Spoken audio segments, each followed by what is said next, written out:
Politics. I'm joined by Paul Chambers, lecturer and advisor for international affairs at Center of ASEAN Community Studies from Naresuan University.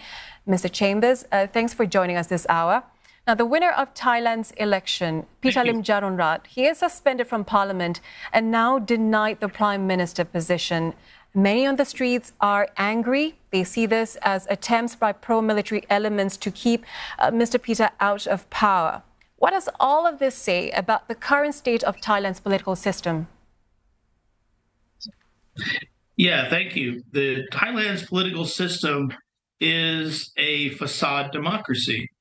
The democracy that exists today comes out of a 2017 constitution created by the military junta. And so this is not a democracy in any sense of the word that the West would understand.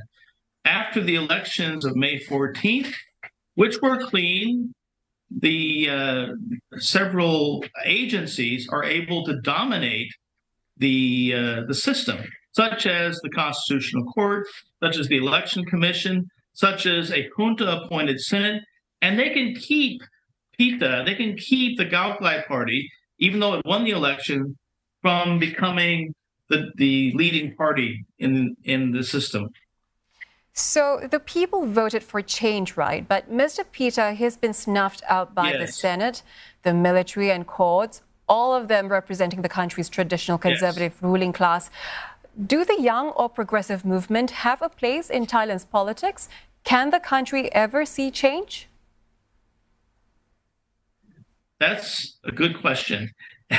And the answer is that this movement of young people, mostly young people, have certainly found that the Move Forward Party is a bastion of change, but it's not change that's being accepted by the system, which dominated by the arch royalists. And so right now, all they can do is, try to make their voices heard and go into the opposition. But they will not be able to make any change in terms of governance occur until there is more, real change in the system, perhaps in the next election. What sort of change do they want to see? Well, they want to see change, for example, in military reform. The military in Thailand is extremely powerful. The Gauklai Party, Move Forward Party, wants to see the military much weaker. At the same time, the monarchy is extremely powerful in Thailand, and the Move Forward Party wants to see some changes such that there is a monarchy. However, the monarchy is not so overwhelmingly powerful as it is. For example, Criminal Code Article 112, which makes it an insult to ever insult the king. The Move Forward Party wants to see changes in this so that this article is not abused. Okay. And this is a big issue for Thailand. So looking ahead, Mr. Chambers, Pheu Thai has emerged as a frontrunner to form this government. Questions are now whether the party will remain an ally of the Move Forward Party, or will it exclude the party, form an alternative coalition and bring in parties in the outgoing government. What would be Pheu Thai's best option right now? Well, if Pheu Thai wants to be very democratic, the best option is to work with the Move Forward Party.